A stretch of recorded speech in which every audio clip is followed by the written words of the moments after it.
Welcome back to Fast Track. Now, for many tourists, seeing the Aurora Borealis, or the Northern Lights, is a lifelong dream, and many of them travel to Yellowknife, the capital of Canada's Northwest Territories, in order to do that. Well, we sent Brandy Yanchik to scan the skies and try and catch a glimpse of them for herself.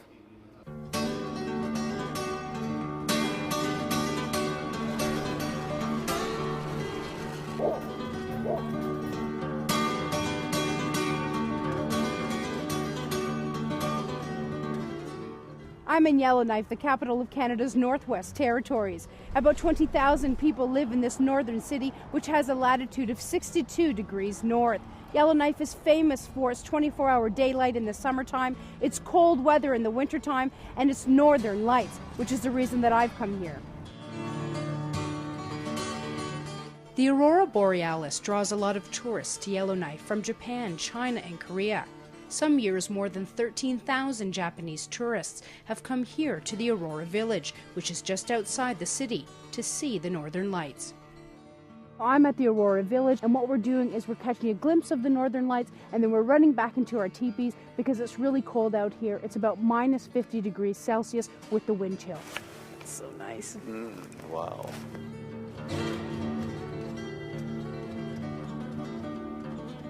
Yellowknife is perfectly positioned under something called the auroral oval, which is this crown of geomagnetic activity around the north and south magnetic pole. The aurora is about 100 kilometers to 500 kilometers up.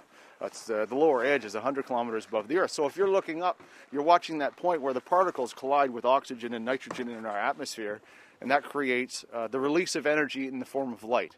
Some nights it's a calm, gentle, smooth flowing trickle of particles. And then every now and again you get this huge surge where somebody just turns on the taps and they pour into the sky above. You know, I think what amazes me most about Northern Lights is the way they dance around and move around and swirl around. And that's what I saw really tonight. Again, when you see them on the horizon, it's not nearly as spectacular as when you see them through the full sky. To be away and be in nature and see something so phenomenal, that's really the best part of it. Even the dogs are cold. Well, it's been a long night. It's 1:30 in the morning right now, but it has been worth it. I mean, the Northern Lights are beautiful. It's almost like a painter came with a paintbrush of green paint and just swooshed it all over the sky, and the stillness all around me. It's pretty magical. Here at the Aurora Village, just outside of the city of Yellowknife, you can come at nighttime and see the Northern Lights, or during the day, tourists get a chance to try truly authentic Canadian experiences like snowshoeing. This is how the First Nations got around. Oh, I'm not very good at it. And tubing!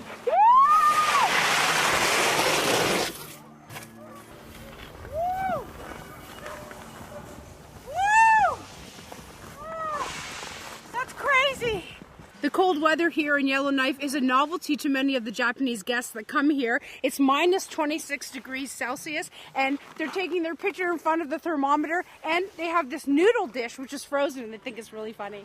Are you having fun? Yes. Are you cold? Very cold. Oh, this is nice. Yeah. Oh, it tastes really good. Don't eat the black part. No. No black part. Another trick they have here at the Aurora Village is they give the Japanese tourists bananas which are frozen, and they can drive nails here in the wood with the banana because it's so cold. And if you venture near the famous Ice Road in Yellowknife, visitors can also try kite skiing. It's a growing sport here. After many attempts and with the help of local instructor Stefan, take care, you will go now. I was finally flying high. This is fun, I love it! Finally, I feel like I'm a bird! Brandy Yanchik there, away with the birds. Now, in the last few months, leaders from 13 countries, including China, Russia and India, have come together to make a firm commitment to try and save the tiger from extinction. At the moment, there are only about 1,200 tigers in the wild in India, and in fact only a few thousand left in the world. Michelle Yana Chan went to central India to try and track down this elusive animal.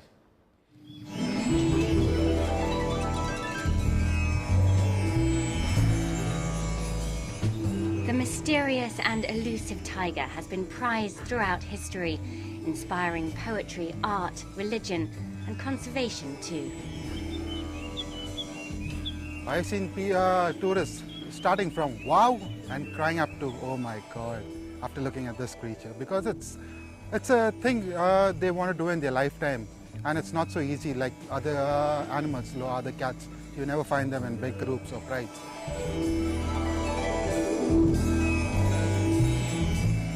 But the tiger has also caught the imagination of hunters and poachers, and its low numbers today put it close to extinction.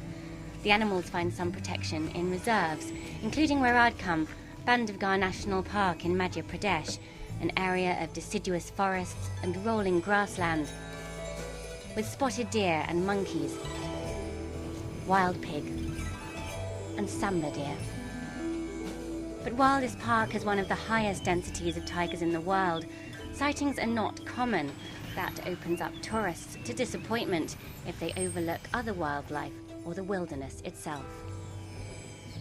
There are too many people around, too many vehicles being allowed in, and they're too tiger focused. So now what's happening, at least in Madhya Pradesh, the newer parks, they're trying to get away from that. They're trying to restrict numbers, they're trying to get people to do other things, to really experience the wildlife. And I hope they can replicate this across the country to other parks also, so you just don't have the mad rush for tigers, which you've seen in the past. I had a first-hand experience of that mad rush. A tiger was sighted, word spread, and a convoy of four-wheel drives arrived in the area, everybody hoping to catch a glimpse. The crush did detract from the experience, and I decided on another strategy.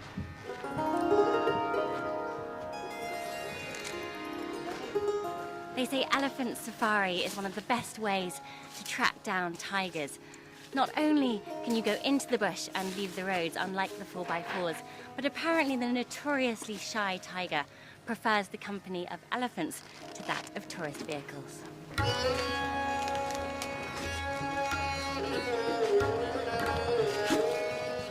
A safari from the back of an elephant is not a smooth ride. That's partly down to the elephant's stride, but also its insatiable appetite. The stopping and starting to tear up plants to eat. But the mahout, or elephant driver, located 3 tigers over the course of the day, deep in the undergrowth.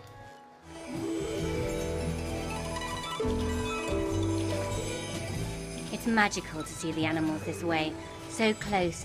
Chances like this of seeing tigers in the wild should ensure a steady stream of tourists to India's parks. But conserving natural habitat is no mean feat in a nation of over 1 billion. Poaching and the loss of habitat are 2 of the reasons for the declining population of tigers. What's needed is the political will to safeguard the natural environment, as well as halt the demand for tiger parts. A few years ago, you had a huge cache of tiger parts and skins being found in Tibet, being worn by Tibetans. And the Dalai Lama eventually had to come out and say, listen, burn the skins, this is not what we do, and it worked. Raising awareness like this and changes in attitude will help ensure a safer future for the species. I don't think we'll ever lose tigers, but that feeling of wilderness, that's certainly disappearing very fast. In fact, the tiger has become the face of a larger crisis of biodiversity loss in India, Asia and beyond. It's a greater, daunting challenge, but the tiger has, against the odds, survived so far, and that offers some hope.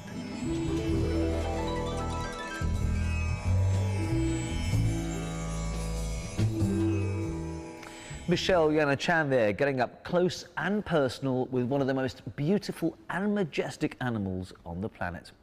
Well, that's it for this week, but next time, Fiona will be taking a look at the future of airports.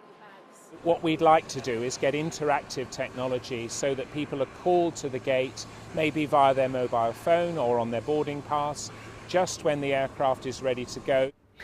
In the meantime, don't forget that you can catch up with the latest Fast Track stories by logging onto our website at bbc.com/Fast Track.